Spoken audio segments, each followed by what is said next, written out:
Tonight on KPBS Evening Edition, a San Diego trade group says California's push to slow global warming could cost San Diego millions of dollars. And an 88-year-old San Marcos man arrested after his wife's suicide will not be charged in connection with her death. Plus, we'll take an in-depth look at how federal tax cuts could push San Diego's economy over the fiscal cliff and into deep recession. And a unique system that rates medical providers based on the care they give saves local employers money. We'll tell you how it affects patient care in just a few moments. KPBS Evening Edition starts now.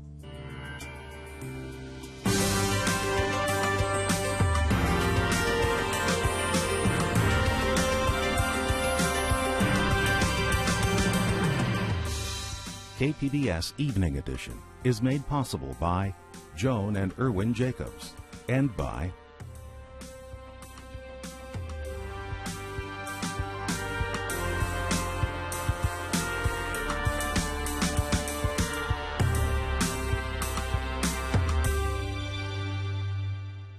Hello, good evening. Thanks for joining us. I'm Dwayne Brown. A trade group says California's effort to slow global warming may put a deep freeze on the state's economy.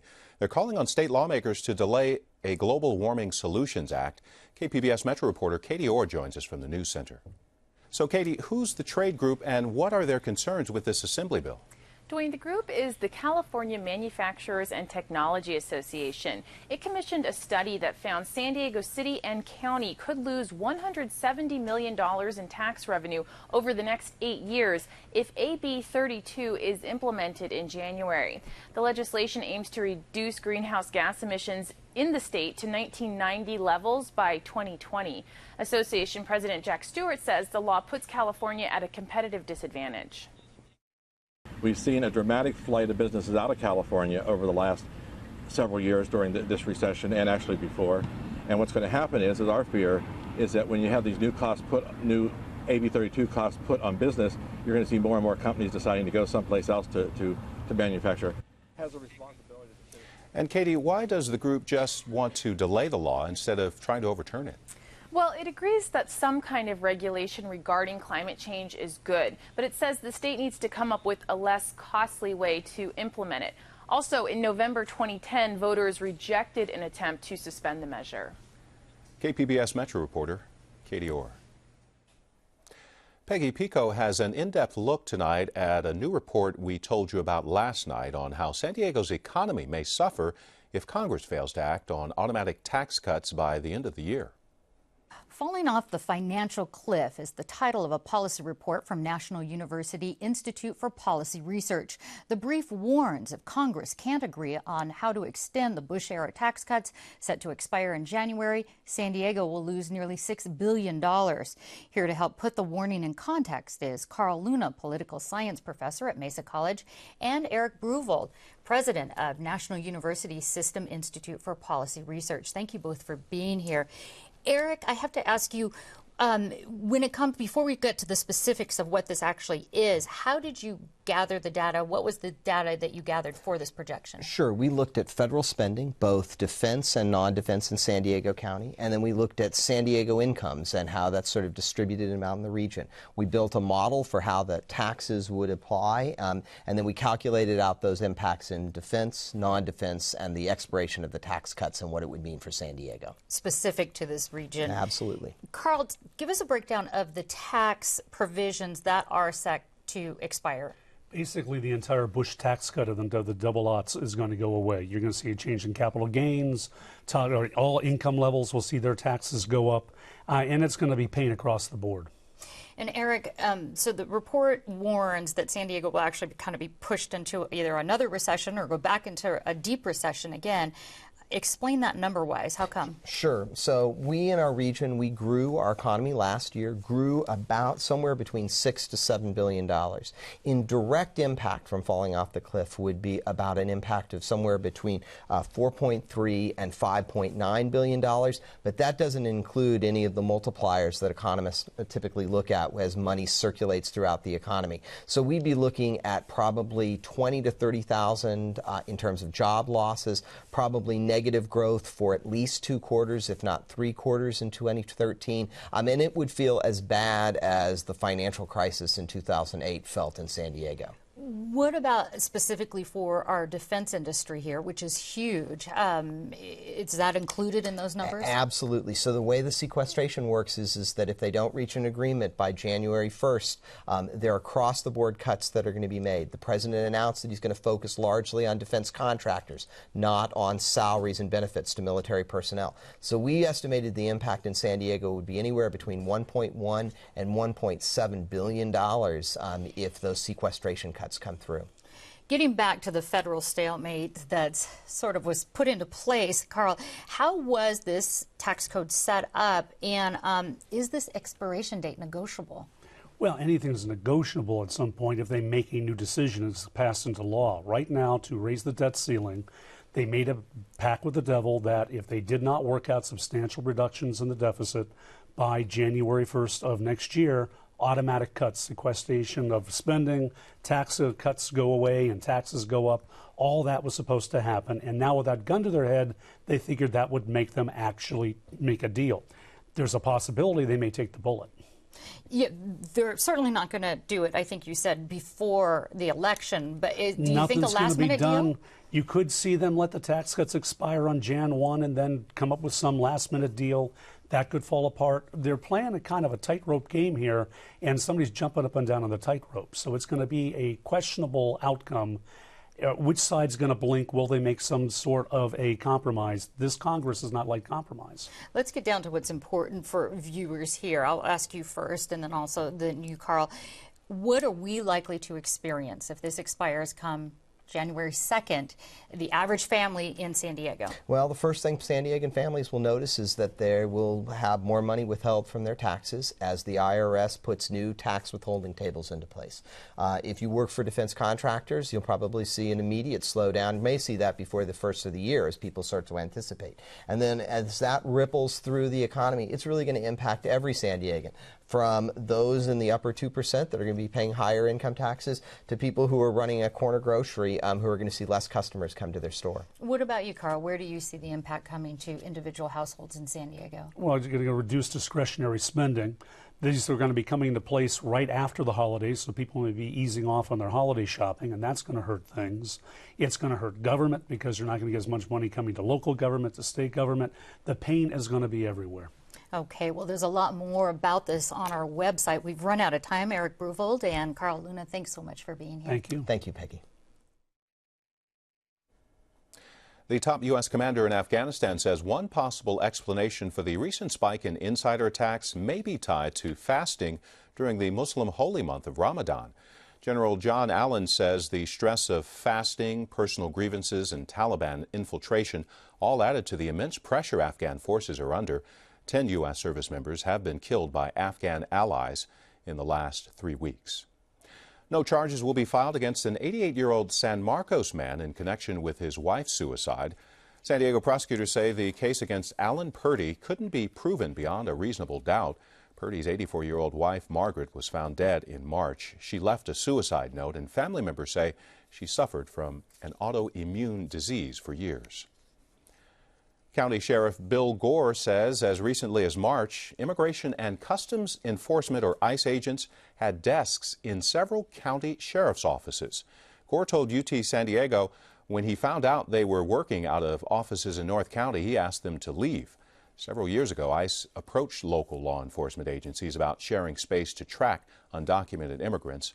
Only the Escondido Police Department agreed. That partnership has been strongly criticized by immigrant rights activists. Just as the school year begins in Escondido, city police are reminding the community about the 10 to 5 a.m. curfew for those under 18 years old. The curfew was moved up from 11 p.m. last month to ensure kids were at home during hours they could become victims or get into trouble.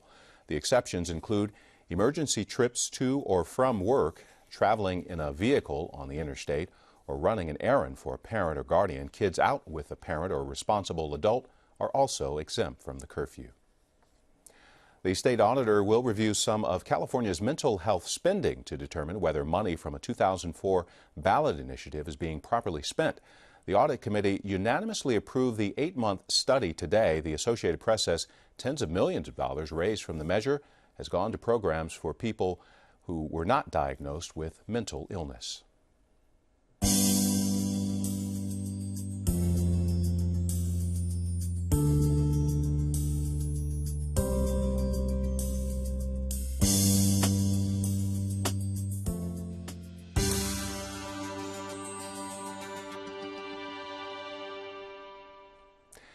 Mira Costa Community College in North County is asking voters to approve a $500 million bond measure to upgrade and expand classrooms and science labs.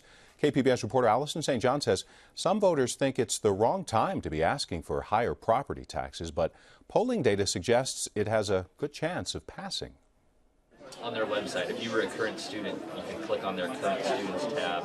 Ryan Beltran plans to graduate from Mira Costa Community College next year. Honestly, in high school, I never really did much. I never accomplished anything. I came here to Mira Costa College with not even a goal, not even a plan for my future. I came here with nothing, and now I have a future. Now I have a plan. Now he's applying to transfer to the University of California. Beltran is part of a flood of students trying to get a toehold on the ladder to higher education. Enrollment here is really high. There are a lot of students waiting to get into classes. Science classes are some of the most difficult to get into. This chemistry class is a prerequisite for other courses like nursing. On the first day of school, every seat is filled with students standing at the back hoping to get a place. The first time I came here and started teaching this class, we had about 12 students in this class. It wasn't 4, 6 years ago. Now we have 90 students, and we have about 60 more on a wait list. Overall enrollment at Mira Costa Community College has grown by 20% in the last 3 years to more than 14,000 students. The college used its reserves to upgrade the library recently, but now it's asking voters to approve a $497 million bond measure to pay for things like upgraded science labs and new facilities to train future nurses and physical therapists. We haven't asked our local community for facilities bond since 1961. When we first built this campus out, the Oceanside campus. So it's been well over 50 years. Many of our facilities have lived their useful purpose. We have utilized the resources that the public has given us in very prudent ways, but now it's time to expand facilities to build modernized classrooms for 21st century jobs. This will be the site of the new Allied Health Building, which will house our nursing program as well as our surgical technology. It'll be a 2-story building. This is Pedley Park now. It'll still leave plenty of space for folks to recreate and have a nice entrance to the building from below. But this is the location. It'll be the first new construction facility built on the campus to house a growing and excellent academic program. Mira Costa College has done some polling to see what people think about this bond, and about 60% of them said they would support it. It only needs 55% to pass, but there are some local taxpayer organizations who are opposed. But this is a huge sum of money, $500 million. I think they've taken advantage of that in sort of asking for the moon here, when they perhaps, I think it initially started with needing a little bit of money to build some science labs. And then once they're going ahead with a bond, they figure, well, why not ask for the moon? We might as well take all the money we can get. We didn't pull a number out of midair and say, gee, according to the law, here's how much money we could bond for at $25 per $100,000 value. We spent 2 years master planning. I asked if Mira Costa's bond is like the school bond that has shocked Poway. That one will end up costing 10 times the amount of the original bond. We don't have that long delay where it pushes it off into 2 generations into the future. I happen to have in my pocket, just in case, our bond we're issuing, as you know, $497 million. And the total repayment we're estimating to be about $900 million. Austin says that's like a normal mortgage on a home, not a subprime loan. And with interest rates and construction costs low, it's a great time, he says, to replace the temporary buildings that date back to the 1960s. The money stays local. There's no opportunity for any money grab for anywhere in the state, if you will. And people like local dollars being spent towards local causes. Well, that's true. But we're a little concerned that what they're doing here is buying themselves a lot of brand new stuff, brand new buildings, and some equipment and supplies that likely should be in an operating budget. The extra property tax will cost a homeowner $20 a year for every $100,000 of their home's value. That means residents in the affluent southern part of the district in Del Mar will pay more than residents in the north in Oceanside. A growing number of the students, more than 12%, are returning veterans from Camp Pendleton, and expanding the now crowded vet center is part of the plan. The line outside the financial aid center is long. Almost 2/3 of the students here apply for federal financial aid. Ryan Beltran believes extra property taxes to pay off the bond is investing in the future of the community. Why else would anybody pay taxes to help out the community? This college is not only helping out the community, but it's helping me realize my dreams, and just as easily can help out anybody else in this community figure out their dreams and give them the tools to succeed. Beltran has saved an estimated $35,000 by beginning his higher education at Mira Costa rather than applying straight to a UC campus.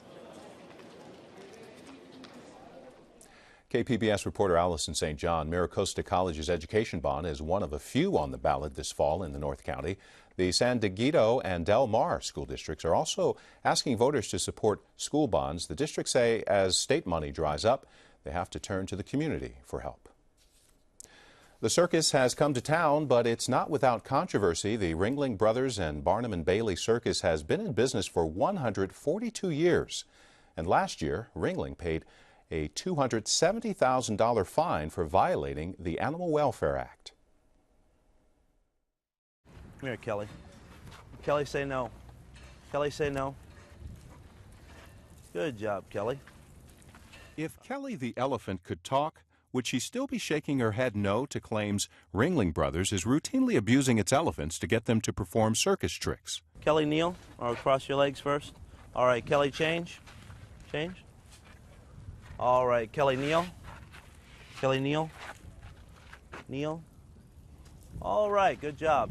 Joey Frisco says he's been around elephants all of his life, and as a third-generation elephant trainer, disagrees with people who claim the animals are being mistreated at the circus. Well, my response to that is everything is completely misleading, completely false. Frisco says 85% of their training is done with verbal commands, and the steel-tip bullhook, or guide as he calls it, is only used to get their attention when distracted. I don't know too many people that can reach over and touch an elephant and say, come here. So all it is, an extension of our arm. We say, come here, and they come to us. If we ask them to pick their foot up and something else is going, that 15% that we're talking about, you would touch the bottom foot, all right, foot, and the touch foot, this, and that is basically what everything is, but it's turned into something else to make it look like we're doing something wrong. The animal rights group People for the Ethical Treatment of Animals, PETA, disagrees. About 24 protesters were downtown near Horton Plaza. We've reached out to Ringling a number of times, and they never respond back to us because they don't have a leg to stand on. Matt Bruce with PETA says their main objective is to have the circus eliminate wild animals from performing altogether. It's a high number of deaths that have happened on their watch, the long list of animal welfare violations, the recent fine that the USDA levied against them, the largest fine in circus history for multiple violations of the Animal Welfare Act. The Ringling Brothers Circus starts tonight at the former sports arena, now called the Valley View Casino Center, but Adam Skank, who observed the protest, says he won't be going to the circus. But I'm glad to see it. I think it's good for people to get out there and help inform people about what might be going on with the circus. And it puts the pressure on Ringling Brothers to prove that they are treating the animals well. Now, the fine last year was settled without Ringling Brothers admitting to any wrongdoing. The circus in San Diego runs through Sunday. A program to lower health care costs in San Diego with a medical provider rating system has saved employers lots of money. Peggy Pico finds out how the system affects patient care. Earlier this summer, the San Diego Teachers Union and the County Board of Education endorsed the Medical Appropriateness Project, or MAP. It's a program that rates doctors based on the care they provide while offering patients lower-cost health care. To explain how the MAP project works are my guest, George McGregor, a healthcare administrator who developed the project, and via Skype, Dr. Adams Dudley, professor of medicine and health policy at UC San Francisco. Thank you both for being here. George, can you briefly explain to us the basics of the Medical Appropriateness Project? 45 school districts and their employee associations are spending $120 million of very precious education funds treating diseases their members don't have. The research project is designed to identify the inappropriate diagnosis, identify quality physicians, and get them properly treated to save that money. Part of identifying how to save money is a rating system that Dr. Dudley, you actually helped come up with. Tell us how this rating system works. We take the records that doctors file with the insurance company or the employer, and go through them looking for care that is not consistent with guidelines from the specialty societies or the latest science. Give us an example of that when it comes to, let's say, cesarean sections. So a particularly common and unfortunate trend lately is for people to schedule C-sections before you get to the end of the pregnancy. I think this is mainly done because it sounds like it would be convenient, but it turns out that if you schedule too early, it's sometimes bad for the baby and the mom. They're not ready. Okay. And so we need to begin to move C-sections back to when the baby was due. Is there some concern over people not doing procedures that they need because there's incentives to the doctors to avoid costly procedures? Well, again, we're trying to move people towards the recommendations of the specialty society. So with the C-section example, the American College of Obstetrics and Gynecology says you shouldn't do a C-section before 39 weeks of pregnancy. So that's what we're looking for, is procedures done before that. Procedures done after that are completely appropriate. All right, Dr. Dudley, let me ask this to you. George, Blue Shield tried a physician's rating system a few years ago. The California Medical Association sued them. How are doctors responding to this physician rating system? They're responding actually much better. The system that Dr. Dudley helped come up with is actually physician-reported data, is audited by the state of California to make sure it's accurate, and it's clinically based measures. So it's far closer than other rating systems. How would this, George, fit in with employers' existing health care plans? Is it an addendum, or will it replace it? Really, neither. The goal is to identify good quality doctors, which the employer plans then could incentivize their members to go to. And we've got 3 years of evidence that if you go to a high quality doctor and you get properly treated, the cost declines substantially. Dr. Dudley, can you give us a few examples of how this could save in healthcare costs? It can save in healthcare costs and prevent complications for patients. So, for instance, if you start having lower back pain, a very common problem in our society, and you go to the doctor, that doctor should not send you off for an x-ray right away. That exposes you to the risks of the procedure, the radiation. What they should do is start with rest and then a gradual program of exercise, and wait at least 6 weeks to start doing any imaging. And that lowers your risk and lowers costs. Well, here in the United States, Dr. Dudley, as you know, we are aggressive medical treaters. Do you think that is part of the problem with healthcare cost? Definitely. We do more procedures than any other developed society, but we don't actually get better outcomes. So if you look, for instance, at our prostate cancer care, you'll see that the majority of the people get surgery and radiation, which have potential complications.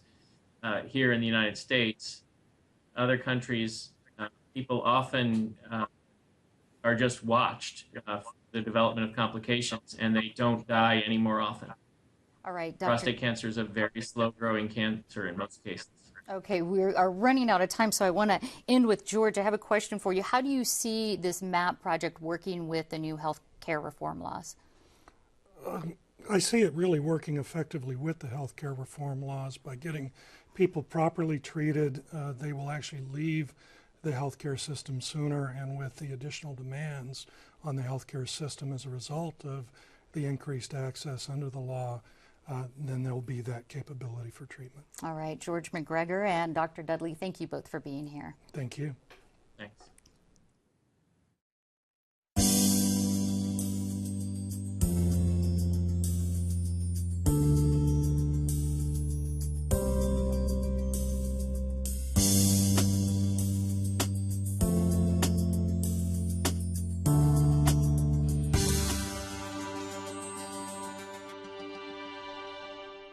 In tonight's Public Square, California's state Senate recently voted in favor of a bill that will penalize parents if their children display a BB gun in public.